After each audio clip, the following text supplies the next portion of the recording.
Assalamualaikum warahmatullahi wabarakatuh. Alhamdulillahirabbil alamin wassalatu wassalamu ala asyrafil anbiya'i wal mursalin wa ala alihi wa sahbihi ajma'in. Rabbi shrah li sadri wa yassir li amri wahlul 'uqdatam min lisani yafqahu qawli. Amma ba'du, ikhwani wa akhwati fillah rahimakumullah. Puji syukur teruntuk hanya kepada Allah. Salawat salam semoga tercurah buat kekasih Allah Nabi Muhammad sallallahu alaihi wasallam. Allahumma salli wa sallim alaihi. Mudah-mudahan kita yang hadir pada malam hari yang berbahagia ini khususnya beroleh syafaat di akhirat kelak nantinya. Amin ya rabbal alamin. Baiklah, jemaah pengajian permasa yang insyaallah dimuliakan oleh Allah Subhanahu wa taala. Pada malam ini kita akan melanjutkan kajian akhlak ataupun tasawuf, pasal yang baru, yaitu pasal yang keempat, berkenaan tentang maksiat yang batin. Kita mulai saja dengan mengucapkan basmalah. Bismillahirrahmanirrahim.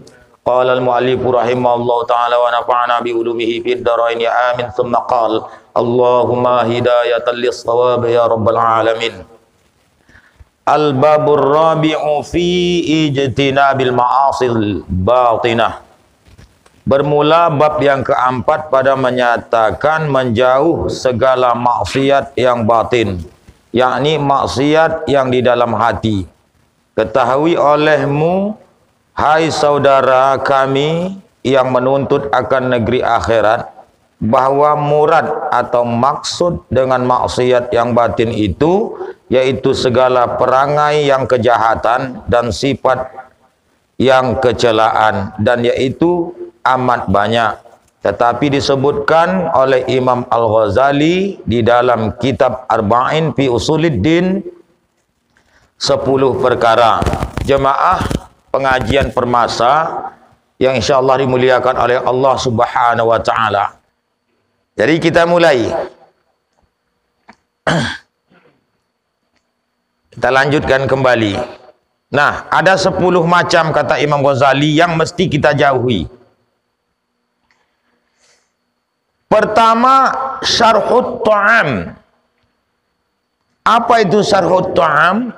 Yakni sangat gemar pada membanyakkan makan. Satu, nanti dijelaskan satu persatu. Yang kedua, syarhul kalam. Sangat gemar kepada membanyakkan perkataan. Banyak kombu. Banyak kombu. Banyak cakap tuh bisa salah, bisa tidak. Tapi kalau berzikir kepada Allah dianjurkan.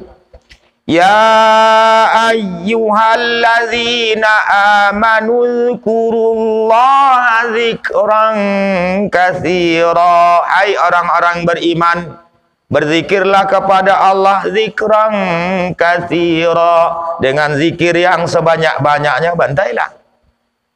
Ini kata zikir kita sikit, kombu aja melotu. Kumpul-kumpul 5 orang, cakap, membahas, apalagi tahun-tahun politik, sepolan-sepolan, mulai dari presiden sampailah ke kepala desa, membahas semua, lupa zikir kepada Allah Subhanahu wa taala.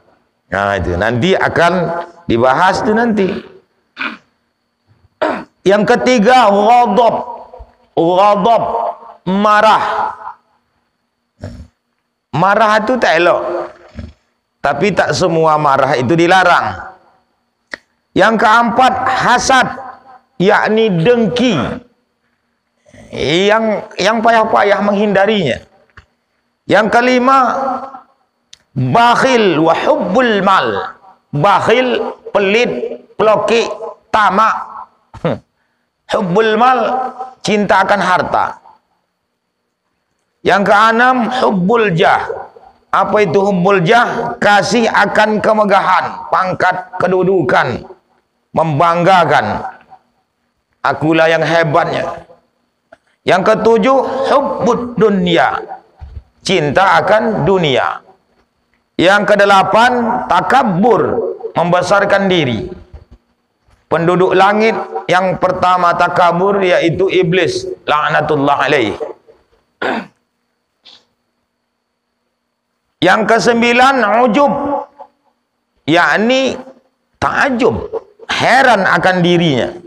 Yang kesepuluh, riya, yakni pamer, yaitu menuntut martabat pada hati makhluk supaya boleh kemegahan padanya. Supaya boleh kemegahan padanya itu supaya dapat kemegahan. Jadi dia ngomong-ngomong itu dipuji oleh orang, banggalah dia. Dan wajib atas tiap-tiap mukallaf, ini wajib atas tiap-tiap mukallaf, baik dari golongan manusia maupun golongan jin. Mukallafnya manusia itu setelah baligh dia. Baligh.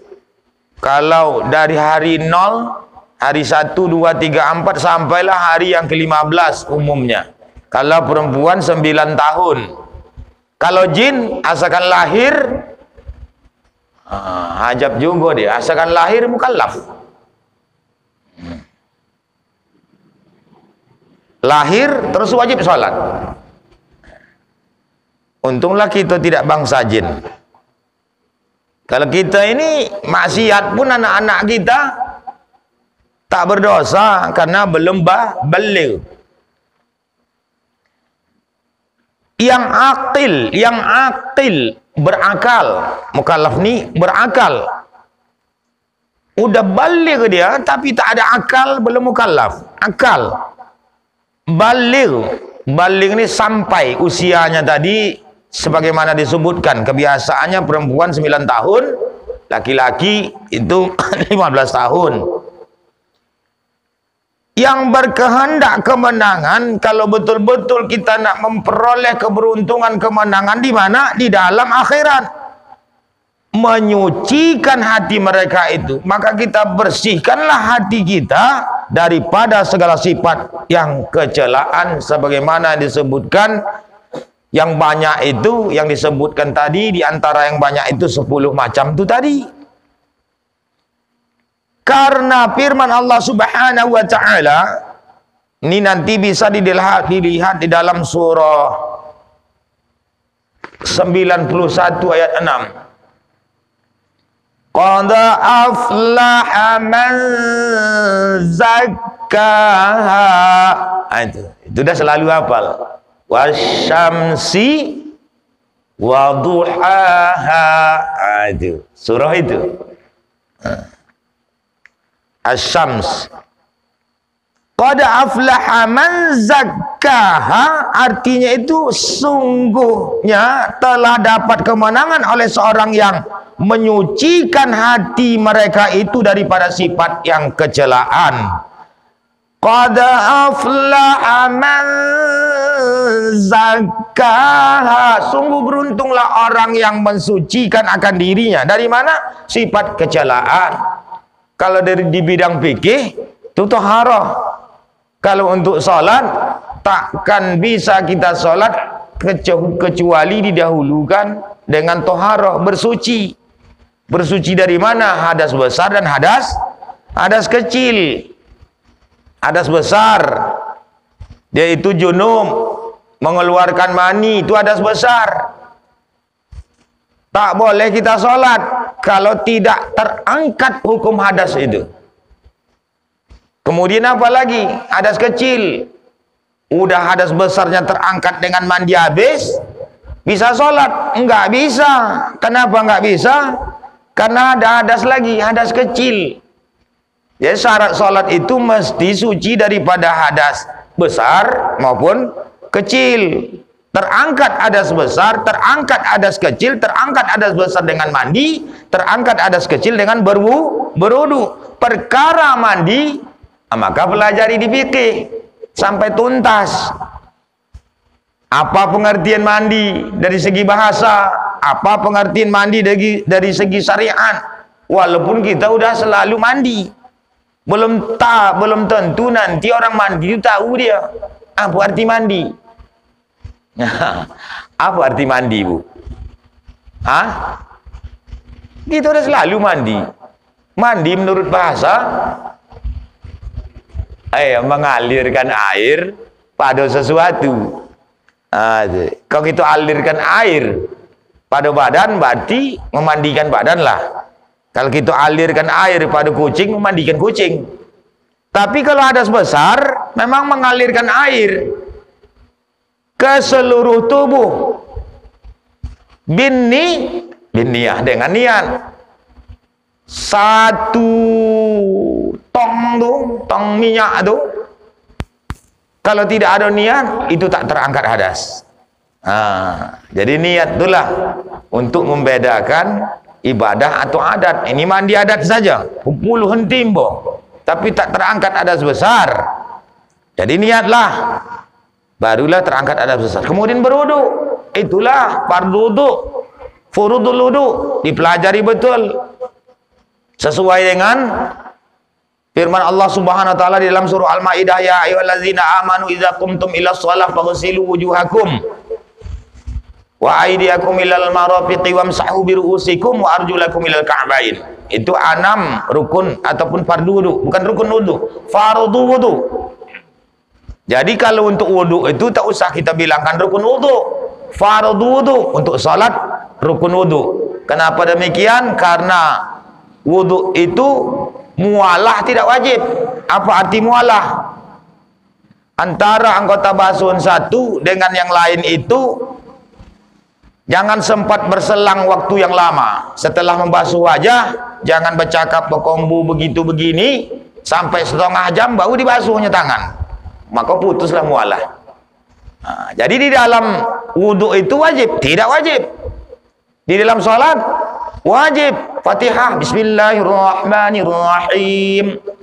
Setengah jam kemudian baru sambungnya Alhamdulillahirrabbilalamin. Putus mualatnya. Jadi satu saja satu kali bernapas. Bismillahirrahmanirrahim. Alhamdulillahirrabbilalamin. Ar-Rahmanir-Rahim. Seperti itu. Lama dari situ 3 kali bernapas, tak sah dia Fatihahnya. Maka wajib diulangi balik.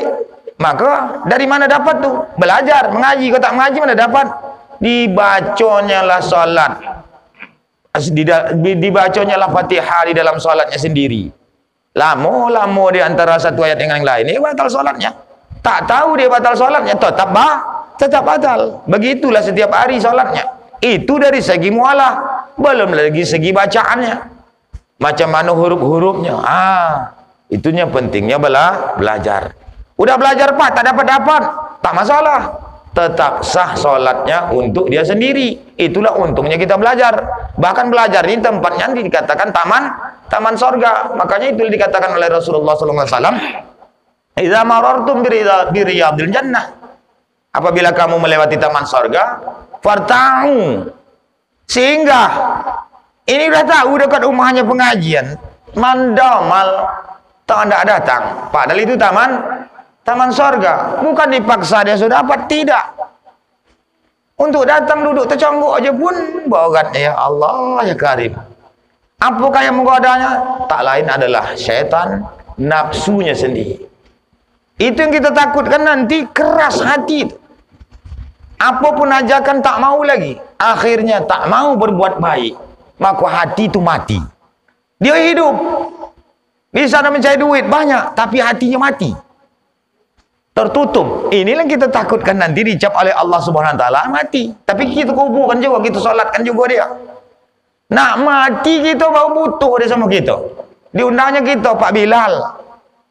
Di saat dia hidup, tidak tak ambil tahu sama orang-orang alim. Ada pengajian tak mau datang.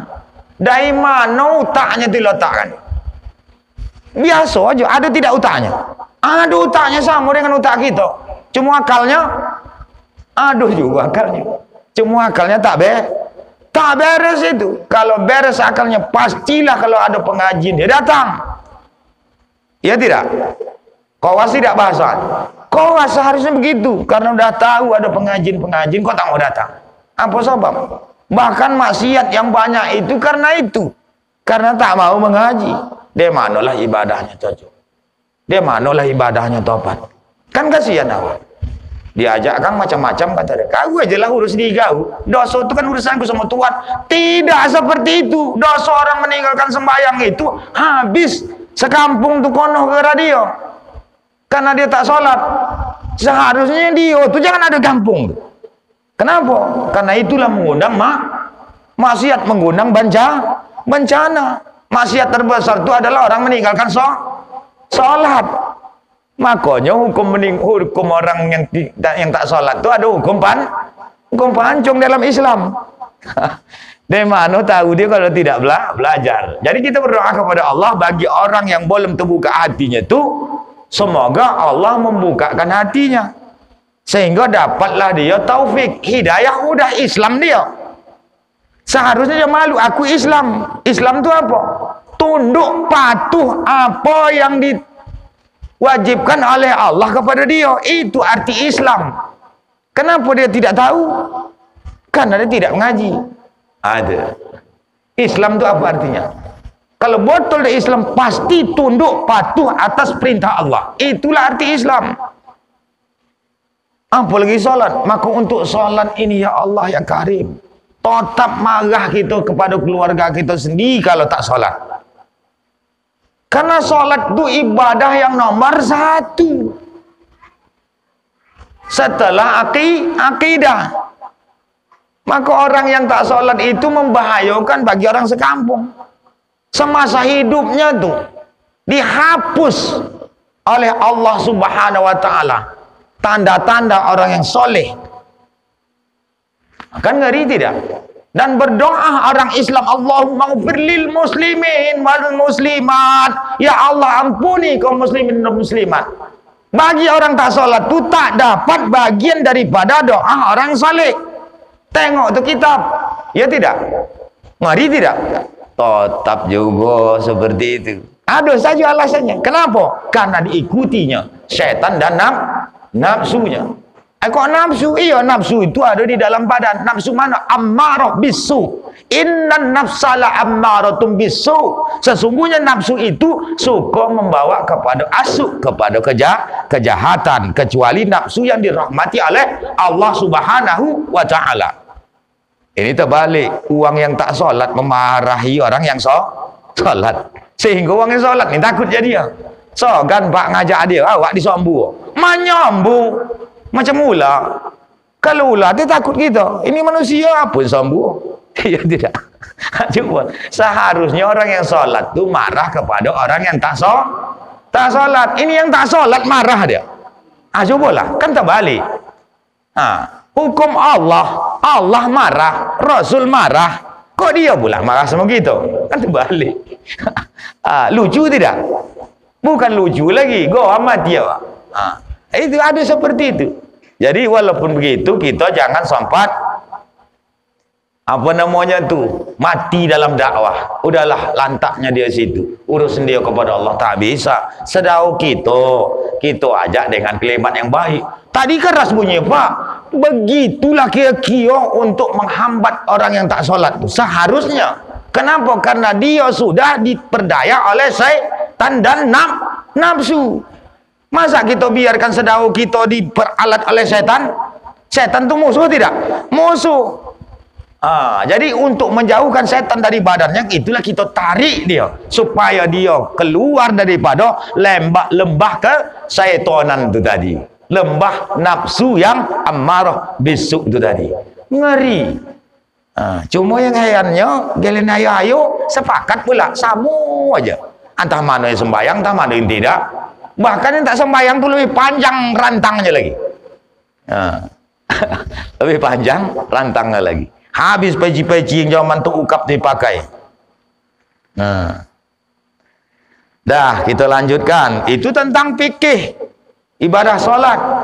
Dapat sahnya jadilah. Nanti bau akhlaknya. Ini tasawuf. Ya Allah, sungguh beruntung orang yang mensucikan akan dirinya daripada sifat-sifat kecelaan. Nah, kemudian kita lanjutkan. Sabda Nabi sallallahu alaihi wasallam, "At-tuhuru syatrul iman." bermula menyucikan akan hati daripada sifat yang kecelaan itu, yaitu setengah iman. At-tuhur syatrul iman. Kebersihan, kesucian itu sebagian daripada iman. Kalau untuk salat itu tadi toharah, suci daripada hadas besar dan hadas kecil, suci daripada najis, hilang najis, barulah kita bisa salat. Terangkat hadas besar, terangkat hadas kecil, suci badan, pakaian dan tempat daripada najis, barulah kita berhadap kepada Allah, bersih kita. Setelah itu diri kita sendiri, walaupun dia salat, mungkin ada sifat-sifat yang 10 tadi dalam dirinya, itulah kita sucikan. Maka kata Rasulullah SAW, at-tuhur syatrul iman, membersihkan diri dari sifat kecelaan itu adalah sebagian daripada iman. Seperti itu Bapak Ibu rahimakumullah. Kata Imam Ghazali rahimahullah ta'ala, dan dipaham dari hadis ini, sempurna iman itu, ingat, itu yaitu menyucikan hati daripada sifat kecelaan dan membaikkan hati dengan sifat kepujian.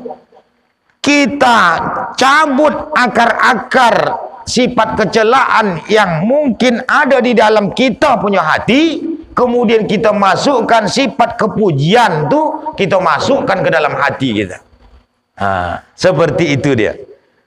Itulah yang dipaham daripada hadis Nabi sallallahu alaihi wasallam, at-tuhur syatrul iman. Hadis ini riwayatnya sahih, riwayat Muslim. Kemudian kita lanjutkan Bapak Ibu rahimakumullah. Di antara 10 itu, pasal yang pertama, al-faslul awal fi syarhit ta'am. Pasal yang pertama daripada maksiat yang batin itu, yaitu syarhut ta'am. Adapun syarhut ta'am, yakni sangat gemar kepada makanan. Siapa yang tak suka? Semua kita suka, kalau normal lah dia. Dan melebih kenyang daripada adat, lebih kenyang daripada kebiasaannya. Makan-makan tapi lebih konyang, dan membanyakkan pada makanan, maka itu dicela oleh dicela oleh syariat. Sebagaimana firman Allah Subhanahu wa taala nanti bisa dilihat di dalam surah Al-A'raf ayat 31 yang berbunyi, a'udzubillahi samiil alim minasyaitonir rajim. Ya bani Adam khudhu zinatakum 'inda kulli masjidin wa kulu washrabu wa la tusrifu innahu la yuhibbul musrifin. Hai anak Adam, kata Allah Ta'ala, ya bani Adam, hai anak Adam. Kita manusia nih, anak Adam manusia. Ambil oleh kamu perhiasan kamu pada tiap-tiap masjid. Maksudnya pakailah pakaian kalau kita untuk pergi ke masjid, pakaian yang elok, karena menghadap Allah Subhanahu wa taala. Kalau dapat pakaian putih untuk hari Jumat, putih pakaian kita. Kalau dapat menutup aurat lah, pokok menutup aurat. Sebagus-bagusnya pakaian kita tuh polos, seleloknya, tak usah berwarna. Kalau putih putih aja semua, kalau hitam hitam semua, kalau hijau hijau semua. Nanti insyaallah nanti baca mana pakaian Rasul, yang suka dia pakai pakaian Rasul, suka pakaian gamis, maka anjuran itu lebih baik kita ikut. Dan makan oleh kamu akan makanan, silakan makan, makan sajalah apa yang ada di permukaan bumi ini. Cuma ingat batasan, kalau ada dilarang usah makan. Dan minum, silakan minum apa saja yang dijadikan oleh Allah. Air, minumlah, kecuali ada larangan. Maka ibadah makan dan minum ini silakan saja makan dan minum apa saja, asalkan jangan ada larangan makan dan minum. Nah, itu saja. Makanan, apa yang ada makanan, makanlah. Asalkan jangan makan yang haram. Daging babi haram, jangan makan. Daging anjing, jangan makan. Minum gitu juga, jangan minum tua, minum Mabuk-mabukan jangan oleh kamu. Makan dan minumlah oleh kamu. Akan minuman dan jangan kamu berlebih-lebihan. Walaupun yang halal jangan berlebih-lebihan pada makan dan minum itu. Kenapa? Karena bahwasanya Allah Ta'ala tiada kasih itu tiada cinta akan orang yang berlebih-lebihan pada makan dan minum. Itulah firman Allah Subhanahu wa taala di dalam surah Al-A'raf ayat 31 mengingatkan kepada kita makan dan minum tuh. Makanlah selagi halal, tapi jangan juga berlebihan walaupun halal. Apalagi yang haram. Kalau yang haram Pak bisa sedikit, tak bisa. Karena yang haram itu dilarang. Itulah batasnya. Makanlah apa yang ada di alam semesta ini. Minumlah apa yang ada di alam semesta ini, kecuali ada larangan makannya. Kemudian setelah boleh memakannya tanpa ada larangan, tak ada larangan Allah Subhanahu wa taala, tapi jangan tak ada batas. Nah, walaupun makan itu sedap, dibatasi, janganlah sangat konyang. Kemudian seyogianya hendaklah engkau kurangi akan makan dan minum itu sekira-kira, jangan sangat kenyang. Nah, jangan sangat kenyang. Karena yang demikian itu dituntut oleh syarak. Jangan sangat kenyang itu dituntut oleh syarak. Syarak menyuruh jangan sangat kenyang. Dan dipuji akan dia oleh syarak. Jadi dituntut oleh syarak, dipuji oleh syarak, janganlah terlalu kenyang. Karena sabda Nabi SAW, "Ma min amalin ahabbu ilallahi ta'ala min ju'in wa atashin." Kata Rasulullah SAW, tiada daripada amal yang terlebih kasih kepada Allah Ta'ala. Maksudnya amal yang cinta Allah Ta'ala kita beramal itu daripada lapar. Rupanya Allah Ta'ala itu kasih kepada orang yang lapar dan dahaga. Berarti Allah suka kepada orang yang lapar, suka kepada orang dahaga. Maksudnya orang yang selalu puasa. Ini utang kita bertumpuk-tumpuk zaman dulu pun tak hendak menggantinya. Udah dekat bulan puasa nih. Ini dah masuk bulan Rajab. Walaupun awal kan Rajab, udah bulan Rajab, Sa'ban, udah Ramadan. Beberapa bulan mana lah masuk Ramadan. Jadi mana ada utang-utang puasa zaman dulu tu dibayar. Jangan dibiarkan belunggu-lunggu di situ. Bagi ibu-ibu ni, kadang ibu-ibu yang muda lah, itu setiap bulannya ada saja halangannya. Jadi yang tertinggal zaman dulu tu ingatlah tu. Jangan dibiarkan menumpuk, nanti hajat pembayarnya. Sabda Nabi SAW, "Afdalukum indallahi atwalukum ju'an wa tafakkuran wa abghadukum ilallahi kullu akulin wa naumin wa syarubin." Ini kata Rasulullah SAW, yang terlebih afdal, terlebih bagus, terlebih elok pada Allah Ta'ala, di sisi Allah Ta'ala itu siapa? Yaitu orang yang banyak lapar dan banyak tafakur. Tafakur itu banyak berpikir. Tapi berpikir kan bukan dia nak mikirkan nak mengganti bininya, berpikir tentang akhirat. Ini pikir dah lama bini aku ni dah pet-pet, ni balik ke rumah aku nak ganti yang baru. Tak seperti itu. Ataupun nengok lakinya dah muak, ni ada masa aku minta cerai sama dia, udah apa pun tak terbuat lagi, terlampau aja situ. Siapa pula menahankannya? Lalu aku minta cerai, pergi pengadilan. Tak seperti itu maksudnya. Tafakkur, memikirkan, usia aku dah segini, uban udah macam laput dari kepala, ibadah aku kok begini-gini aja. Itu. Tengok kawan samping rumah udah tak ada, dulu hidup dia lagi dia, ini udah padam. Aku ni pasti mati, bisa saja besok kita mati, bisa saja lusa. Berpikir kita untuk akhirat, muhasabah diri, berpikir, itu tafakkur. Dan yang terlebih benci kepada Allah Subhanahu wa taala, Allah tu benci, yaitu orang yang banyak makan. Punya benci Tuhan, nasi makan aja kojonya, pergi sana makan, kau tak meninggalan. Ini terlewat bona pula, banyak makan dan banyak tidur. Itu tadi. Aduh. Wa abghadukum ilallahi kullu akulin, yang banyak makan. Wa naumin, banyak tidur. wa syarubin, dan banyak minum. Allah. Masalah, ini ada pertanyaan. Jika ditanyai orang akan dikau, apa qadar makan yang dipuji oleh syara dan apa qadar makan yang dicela oleh syara? Timbul pertanyaan, tadi jangan banyak makan, jangan banyak minum, jangan banyak tidur. Jangan banyak makan, jangan banyak minum. Macam mana yang cocoknya makanan itu takarannya supaya jangan benci Allah Ta'ala? Ada pertanyaan seperti itu. Maka jawab olehmu, maka bisa kita jawab bahwa qadar ukuran makan yang dipuji oleh syara itu ada 3 derajat. Ada 3 derajat yang dipuji oleh syara.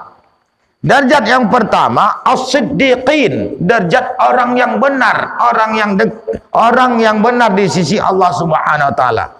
Yaitu yang terlebih tinggi bahwa menyampaikan mereka itu atas makan sekadar yang menguatkan atas ibadah kepada Allah. Jadi tingkat para siddiqin, orang-orang yang benar di sisi Allah ini, makanannya itu asalkan udah kuat fasenya dia, udah tak makan lagi dia, ibadah aja dia terus. Maksudnya ibadah itu kan umum. Udah lapar betul dia, baru dia makan. Sekedar menguatkan badan saja. Makan itu bukan tujuannya. Kadang-kadang kalau kita bertompah, ini kan dapat duit nih Kang, wah ini boli nih, mancingak bau durian, balampahan kulit di samping rumah kawan, kuah durian pun tak ada sampai, biji abu elak di samping rumah.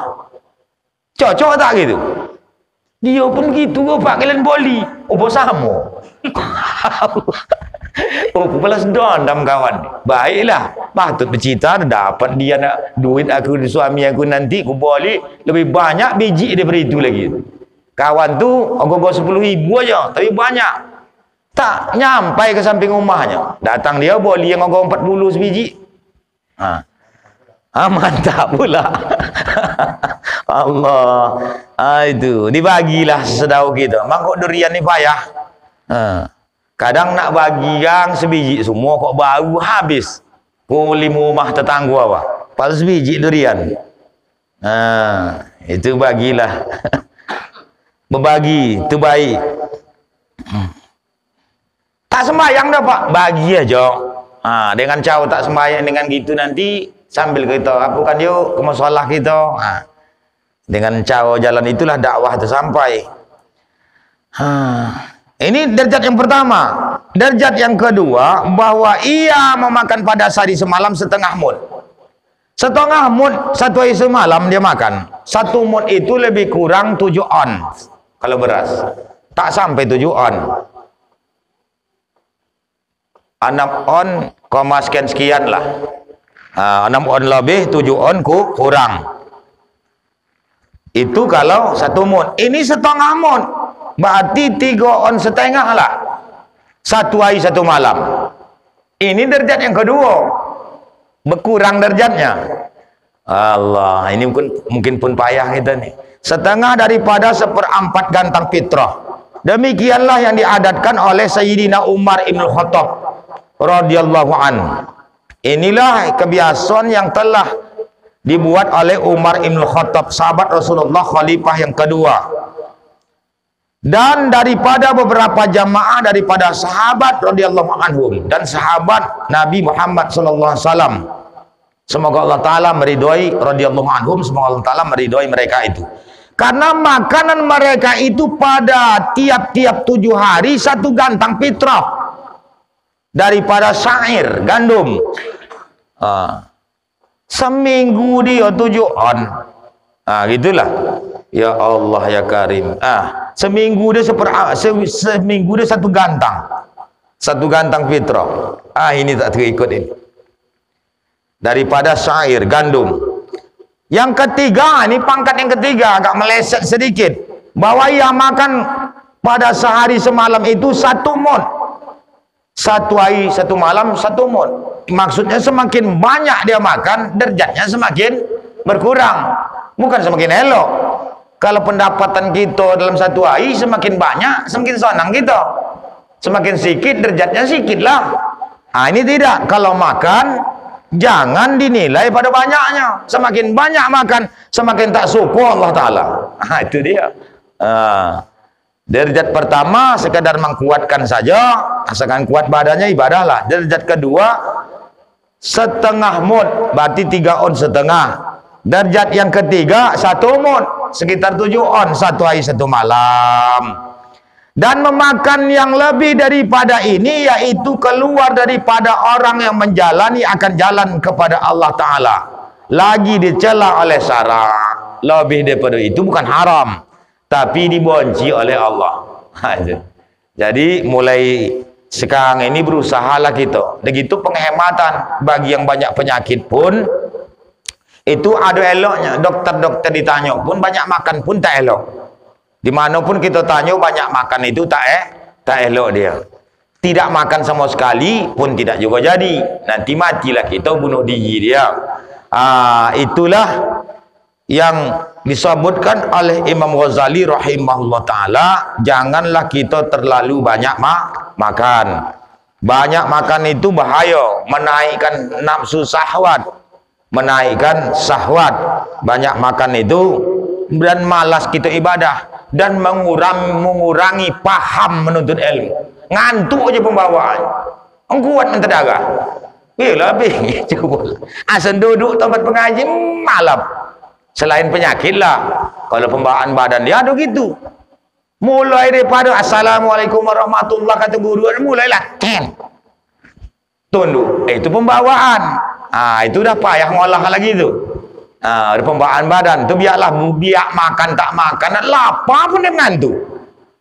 Tengah hari pun pengajian dia pun tidur. Kenapa? Itu ngoi juga tu.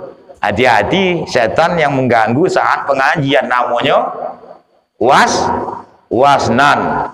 Hati-hati wasnan yang ada pada diri kita. Masa mengantuk pula kau langsat 2 jam pun tak sampai, 1 jam pun tak sampai. Sementara tiku pesta tak tanggung nyanyi. Tadi mana pesta tu? Ngolah lagunya tak tanggung, tak habis-habis. Tak ada ngantuk-ngantuk. Cobalah. Iya kan? Karena lucu tidak? Belum tentu yang di lagunya tu disuruh bikin Allah. Iya kan? Tahan dia. Ini disuruh oleh Allah. Duduk di taman sorga, ngantuk. Cobalah. Coba taman mini kita pergi sana. Ngantuk tidak? Tidak. Tengok sana, tengok sini. Ini taman sorga, ini buat Allah Ta'ala. Di atas dunia ni. Ngantuk. Terlewat betul. Terlewat tidak? Terlewat. Dibagi usia oleh Allah untuk pengajian. Sebulan berapa kali kita kumpul macam ini? Berapa kali? Tiap hari? Tidak. Anak santri itu setiap hari. Bahkan dari pagi sampai malam. Makanya waktu seminggu bisa tamat kitab. Kita bertahun-tahun sebiji kitab pun tak tamat. Bilalah tamatnya. Duduk sekian menit aja kita dah ngantuk. Itulah hati gitu. Hati itu itulah dibersihkan. Sebenarnya ada kotoran-kotoran di dalam hati itu. Yang sebenarnya itulah kita minta kepada Allah supaya hilang dia. Kalau orang dulu tu baik kata Tuan Guru kami, walaupun kajian itu dah pernah kita dengar, dia mendonga tu seolah-olah belum pernah didonganya. Bersungguh dia. Begitulah dia. Kenapa yang di hadapan tu akhirat? Yang diciptakan akhirat, bukan diciptakan dunia. Betul tak, Bu? Serius kita. Seolah-olah isu itu kita bakalan mati. Nak masuk ke dalam surga. Tidak. Tapi kalau hal dunia, wah, tak tanggung. Bokong busan, semangat. Mengompas-ngompas apa lagi? Meja. Ini ya Allah, duduk begini aja lah. 1 jam terasa macam setahun. Setahun dah terasa duduk itu sini. Padahal 1 jam pun belum. Allah. Itulah mungkin nasihat sebagai cambuk bagi setiap diri kita. Termasuklah saya sendiri. Apa yang saya ucapkan ini untuk diri saya sendiri juga, untuk keluarga dan untuk kita semua ini. Termotivasilah untuk kita menuntut ilmu. Yakinlah menurut syariatnya belajar ini udah sesuai tidak kita belajar? Belum. Walaupun begitu jadilah. Seharusnya belajar kita tu terus lagi belajar. Ini kita pertemuan lah kalau di musolah ini. Berapa kali? Mungkin sebulan sekali ya. Mungkin lebih. Untuk kumpul ini. Seharusnya kita ajak yang sekeliling ni. Ini tanggung jawab Pak Gadus jugalah. Masalah mau tak maunya Pak Gadus, terserah dia. Pokoknya potang tu pergi keliling malam ni datang. Datang yuk. Itu dakwah tu. Mau tak mau tu pahala pada awak.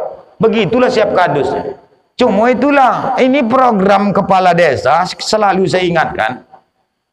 Jadi yang partner partner kadesnya seharusnya lebih giat lagi, termasuk kadus. Untuk apa dia jadi kadus? Mengaji pun tak enggak, ya tidak? Cocok tidak Pak? Kadus inilah, alhamdulillah saya apresiasi kadus-kadus yang datang. Ini ada kadus tak datang, sedang program ini bapak kadesnya sendiri. Cocok tidak? Itu. Kalau tidak tak sanggup jadi kadus, undurkan diri. Untuk apa gunanya? Dialah menyemangat untuk menuntut ilmu. Bagaimana nanti aparat desa yang tak datang, apalagi masyarakat? Yang diharapkan di kampung kita ni kadus-kadus itulah untuk mengajak masyarakat di kampung tu. Kalau tidak nanti ngapainlah kita buat di sini kan, pindah-pindah untuk mengajak masyarakat tu untuk mengaji. Kalau tidak kita buat di tempat kepala dusun ganti-ganti. Ya tidak Pak Subroto? Itu. Ini masa kadus pula tak datang, tak cocok. Tak cocok tu. Itulah kita tu peluru dakwah. Kalau masalah dunia silakan saja. Terserah. Itu. Ini berapa orang kadus datang? 2, 3, alhamdulillah. Itu. Jadi itu hargai kadesnya. Itu tak menghargai kades. Ini program kepala desa. Untunglah saya tak jadi kepala desa. Kok saya kepala desa, usah kau jadi kadus. Apa salahnya? Cari banyak lagi yang ingin untuk membantu gitu. Seperti itu. Kasar tak bunyinya? Kasar. Tapi botol tidak? Botol tidak? Botol tak Bu? Botol. Masa pula aparat desa yang tujuan kita ni untuk mengajak masyarakat, untuk masyarakat kita. Ini kadus tak datang. Kan tak cocok. Karena untuk agama, kecuali bukan agama Islam. Lain hal lah, bagian apalah dia kan. Ini untuk menarik jemaah kita. Itu tujuan kita tu pindah sana, pindah sini, agar setiap kadus, semualah aparat desa. Kaur desa pun tak juga. Konoh juga. Kaur desa, kalau seandainya tak mengaji pun di sini, mengaji tempat lain. Cukup banyak tempat pengajian. Itulah sebagai kita tu panutan. Sudah diangkat oleh masyarakat atau diangkat oleh kepala desa sebagai membantu dia dalam segala hal. Ini tidak. Maka kalau saya sendiri marah saya. Macam anak saya lah. Usah kalau tak bisa membantu kades, dah cabut dari kades. Dari di desa. Ngapain? Membantu kades kita, karena ini program kepala desa. Seandainya pun tak ada program, memang kewajiban kita untuk menuntut ilmu. Kan beruntunglah kita dengan ada acara seperti ini. Dan saya pun tempat pengajian lain, saya menjadi didakwahkan itu daerah Pematang Cengkring ini ada pengajian rutin yang diperkarsahi oleh Bapak Kadesnya untuk menyemangatkan desa-desa yang lain. Yang jadi contoh. Mungkin sampai di situ. Adapun repetan-repetan itu tadi, yakinlah untuk membagi semangat bahwa ini yang utama. Kita ngapain kok hal dunia? Yang lain aja kita cari. Iya tak? Ini kan akhirat. Karena kita ngari, tengok sabu-sabu dah merajalela di kampung kita nih. Bingung kita, kenapa? Tak tahu awak tak mengaji, tak tidak anak-anak itu. Esok awak pun mau dibunuh juga. Jadi setidaknya kalau dengan cara begini, kumpul begini, setiap malam, setiap minggunya, dengan berganti-ganti, alhamdulillah. Demikian yang dapat disampaikan, lebih dan kurang mohon dimaafkan. Assalamualaikum warahmatullahi wabarakatuh.